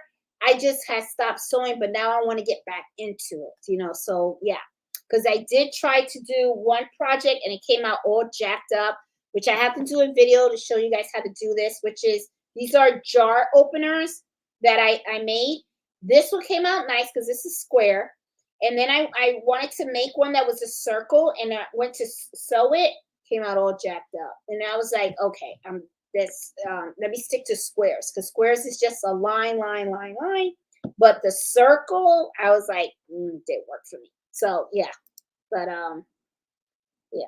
Let's keep going down there. Let's see. I see. Hey Joyce, how you doing? Hey Eleanor, how are you? Um, let's see. Hey Debbie White. Um, oh, it says, what does it say here? Let's see. Oh my goodness. Okay, there you go. A gift is greatly appreciated. You create a wonderful atmosphere here. Even a gift that's less than perfect It's a piece of the heart that I gave. Aw, thanks, Debbie. I appreciate it. Oh, I was asking Jeanette. I thought she made quilts. Girl, I can't make no quilts. No, I can't quilt. Now, I did do a placemat once. Now, I do want to try to make a quilt. I am not good at so honestly, I'm not. Now, I got to get better at it. Let's just say that. And I did make myself a shirt, and I actually wore it to work one day. And I ain't gonna lie to you, I was a little afraid wearing that shirt to work because all I kept thinking, I had like this vision that the sleeve was gonna come off and it was gonna undo or something like that and fall apart. And I actually had an extra shirt in my bag because you never know, so but I got to get better at sewing, Eve. I do. I have to turn that sewing machine on and start going at it. Hey Carol, how you doing? Let's see. um Baby Booty Jeanette mentioned she wants to find time to learn to quilt. I don't think she has ever done it. Nope, I have not done an actual quilt. I've embroidered on quilts that were already made. That I've done. Okay, but I haven't like created a quilt on my own. But I do want to do that. Now I think my sister has Nancy. For those of you guys don't know, this is Nancy, my sister, Gifts HQ. And oh man, if you guys don't know, also, man, I don't have the album cover with. Let me get it. I know exactly. 1 minute. I'm gonna run downstairs, run back up. I'm gonna be right back. Mello, you want to sit here and look at everybody while I get the album? Go ahead. Go, go, go, go, go, go, go, go.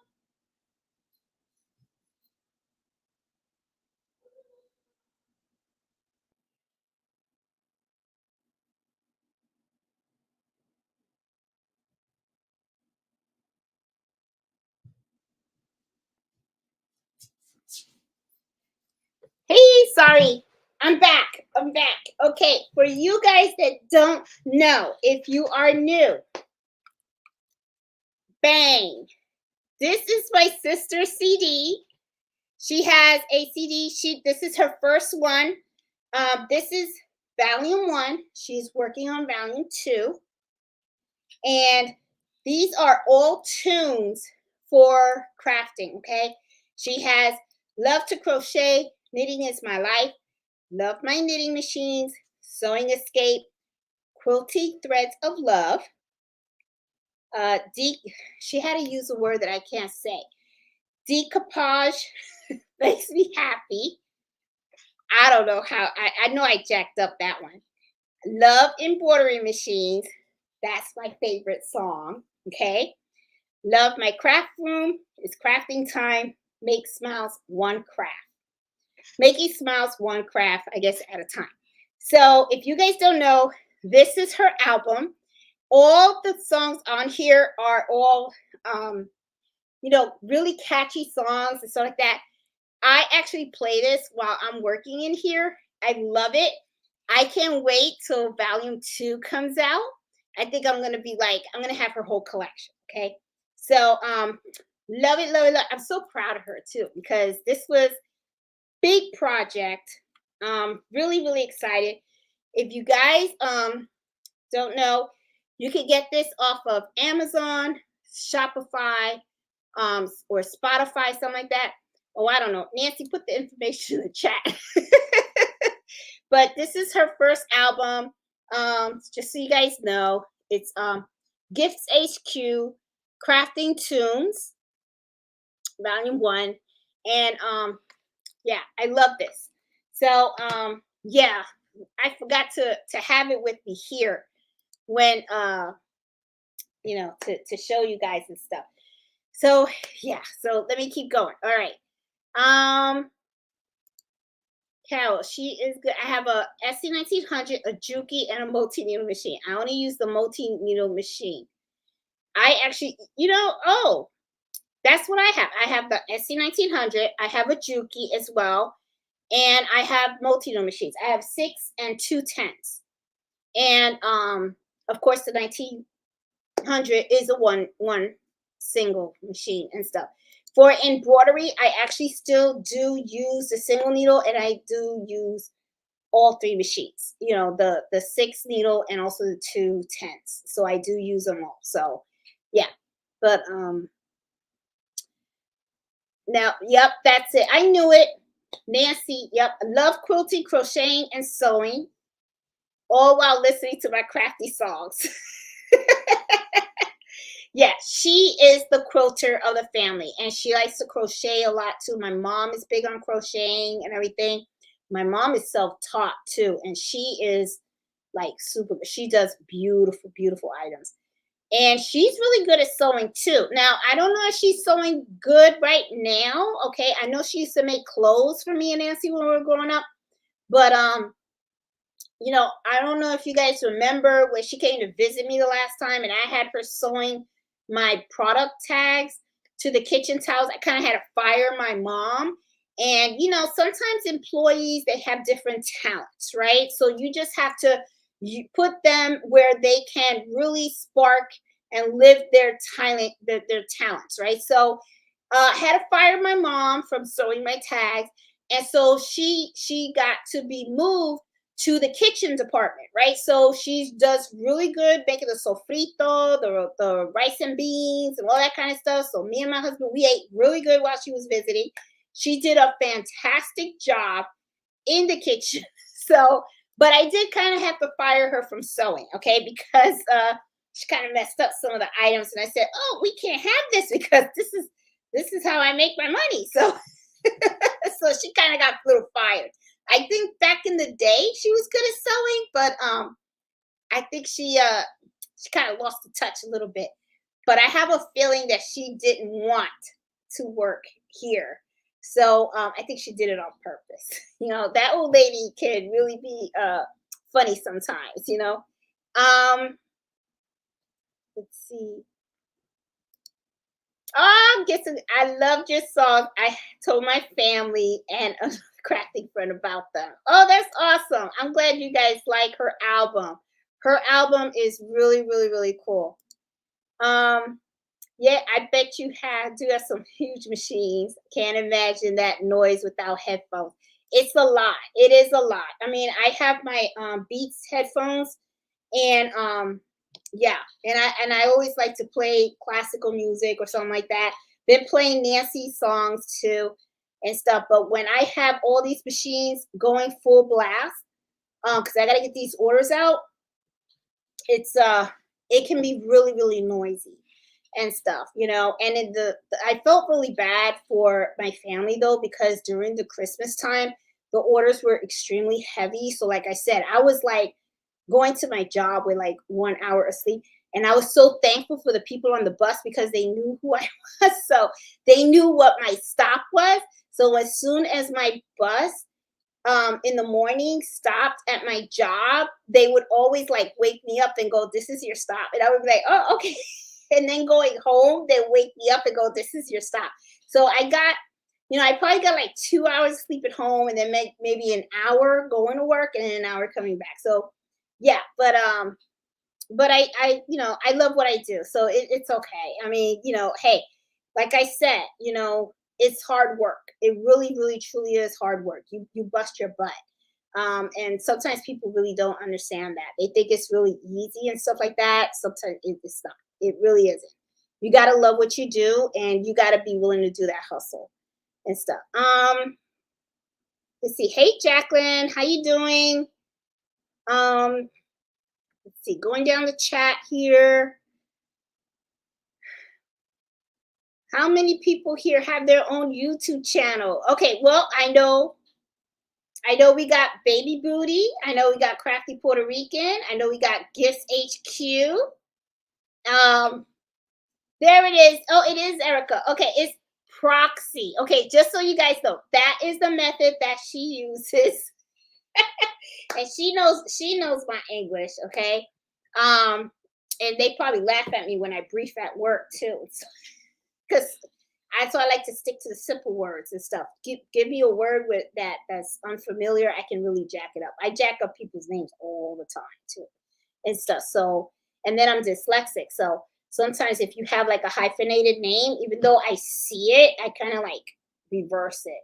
It's weird. I don't know. My brain is like it can go crazy on me sometimes. But yeah, I'm gonna make sure I'm gonna prep her because I'm gonna make sure Erica gets on here with me. Okay. Oh, Angela. Angela has the SC1900, which is the upgrade of the SC1900.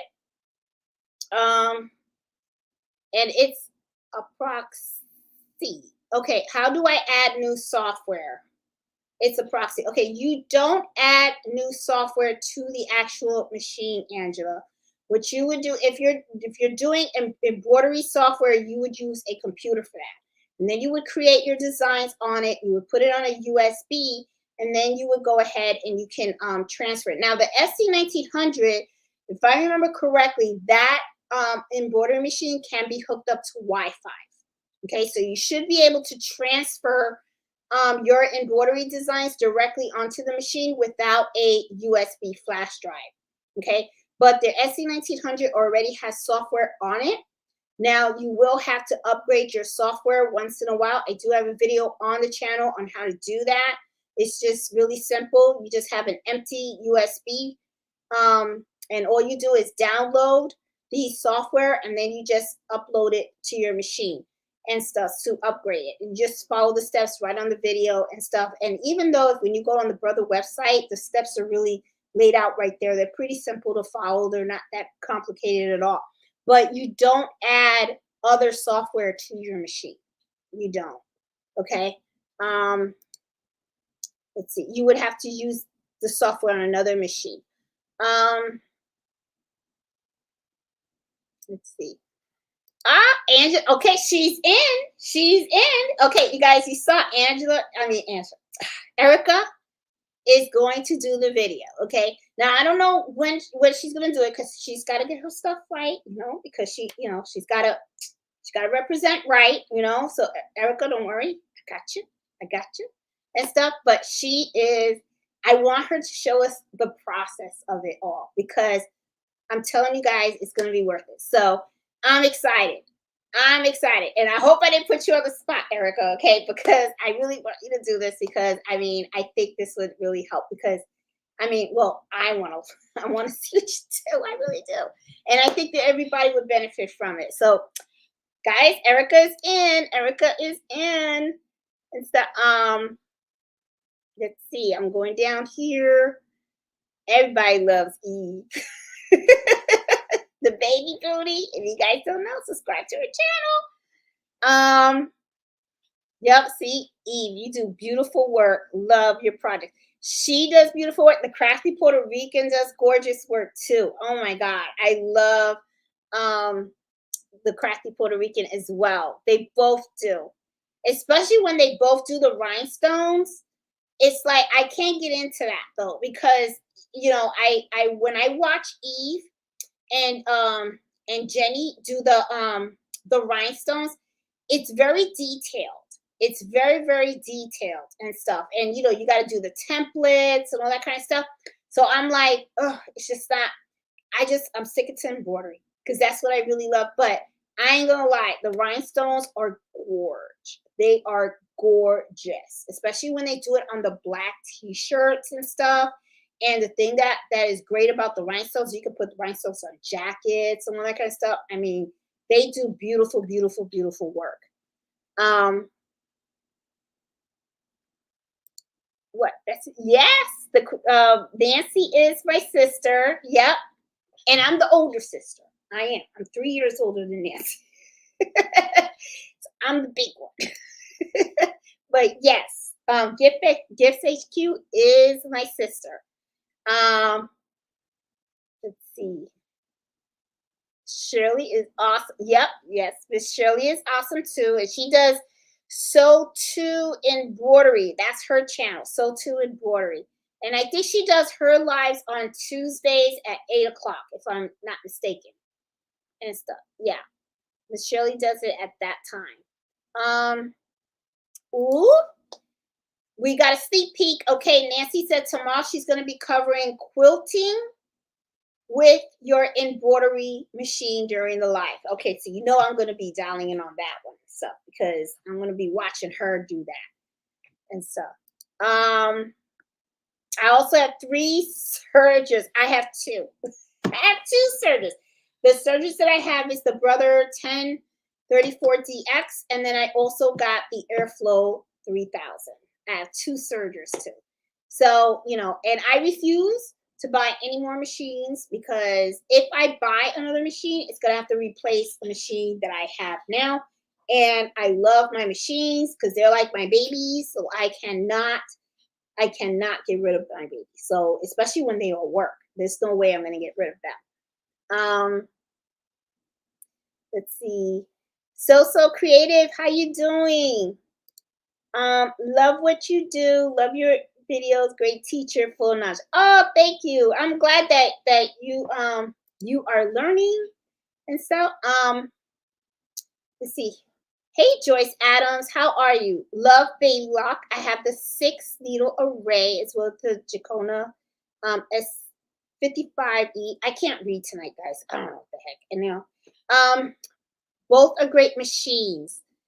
And the 550E has a large hoop. There are so many good machines out there. They really are. I think I'm at the bottom. Gorgeous rhinestone. Yeah. Crafty Puerto Rico, she does. She does some really nice ones and stuff. And there is one, and Jenny, if you're watching, because I swear, put that out there in your Etsy shop. I think I told you. I think you made something for my sister. And I think it was a tote bag or something with a Puerto Rican flag on it. And I was like, oh, and I keep going to your shop because I know you got an Etsy shop. And I wanted to see if you got that bag. But I'm telling you, if you do decide to put that bag out there, please let me know because I want to make sure I buy it. Okay? Because I love that bag and stuff like that. Because that bag was gorgeous. I think you gave that to my sister actually for the gift exchange and stuff. So guys, it is 10 o'clock. Okay, so I'm gonna call it the night. One quick reminder before I go. The last day to register for the Christmas in July gift exchange is tonight. Okay, so if you go to the Facebook group, just register. Okay, I'm going to post the link again. Okay, because at midnight it's going to close. And then tomorrow I will draw the name. So before I started this live, we had 38 people that participating in the gift exchange. And then remember, the gifts have to be mailed out by July 15th. Okay. And then on July 26th, that's where we're going to do the show and tell. Okay. That's when we can, for those of you guys that want to come on and say, hey, this is what I got from my Secret Santa, I mean, I love doing those because I love seeing the creativity. I just love it. I'm telling you. I mean, last year blew me away because I had Becky, and Becky she sold this cute bag. The year before that was Sandra, and she actually embroidered a portrait of Mello, which I have hanging on my wall right there, right by the sewing thing. That right there, that is actually was embroidered by Sandra in Canada. And oh, it will never leave that wall. Okay. And right next to it, I don't know, I'm in there, right there, right there, right there. It's in my hand. I think that brown bag right there that you see hanging, I got that from Becky. So there is just so many neat things. And just the gifts that I see people make for each other. It's like the creativity. I've seen people create wallets, tote bags, dinner napkins, different kitchen towels, pot holders, oven mitts, bags. I mean, the creativity is like, cups and all that kind of stuff. And it's just not embroidery. It's not just sewing. Whatever your craft is, if it's, sublimation or whatever it is, The whole thing is just to create a gift for someone else that actually creates too. So, because like I said, sometimes when you're a creator and you make all these awesome gifts, you make them for family and friends. And then when it's your time to get a gift, you usually get like a gift card or something because a lot of times, sometimes they're not as crafty as you are. But it's really awesome when we exchange gifts among ourselves because it's special when someone actually makes something for you, from scratch. I mean, it's a special feeling, right? And that is the thing that I kind of like, is that it's someone thought about you while they're creating this gift. And I think it's really so super special. And but yeah, so like I said, the only thing that I do ask though is please, please, please, if you do register to be part of this gift exchange, make sure that you are truly committed. Okay, the last thing I want is for someone to not be receiving a gift.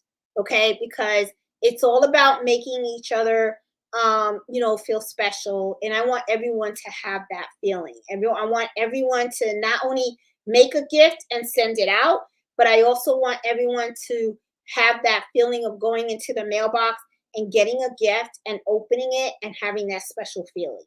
So that is like so super important and stuff. So guys, I hope you guys like today's topics about the myths and the truths. As you can see, some of these things that I read about, it can either go either way. It can be true and then it can also be false because it's all really about perspective and how you want to look at it, right? So, I hope that, it inspired you. If you are going to be new to embroidery, that, it doesn't like deter you because sometimes you can hear some things that can make you feel like maybe this isn't for me and stuff when in actuality it could be for you. So I just hope that this really does help out. Okay. So, I hope you enjoyed the topic. If you have other topics that you want me to explore, please let me know. And I have no problem doing the research and sharing it because just like you guys learn from me, I also learn from all you guys as well. And I do enjoy these Fridays evenings with you guys. I mean, I do actually look forward to them. This year so far, we're already in May. I had to unfortunately just miss 2 sessions. I am hoping that that will never happen again for the rest of the year because you guys know I am pretty committed to these Fridays at 8 o'clock. I always like spending time with all of you guys and sharing information. So I will say goodbye for now. And if you do like the videos, please give me a thumbs up. If you're new to the channel, please consider subscribing. I do notice that a lot of people watch. Sometimes they just don't subscribe. Doesn't cost anything. It really helps out the channel a lot. Even the thumbs up helps out as well. And like I said, I just love doing what I do. And hopefully if I help one person, I did my job. Okay. So I will see you guys later and I will see you guys next Friday at 8 o'clock. Enjoy your weekend. The weather is really great out there. So just have fun. Have fun with those sewing machines. Have fun with those embroidery machines. So I will talk to you guys later. Okay. Have a good weekend. Bye.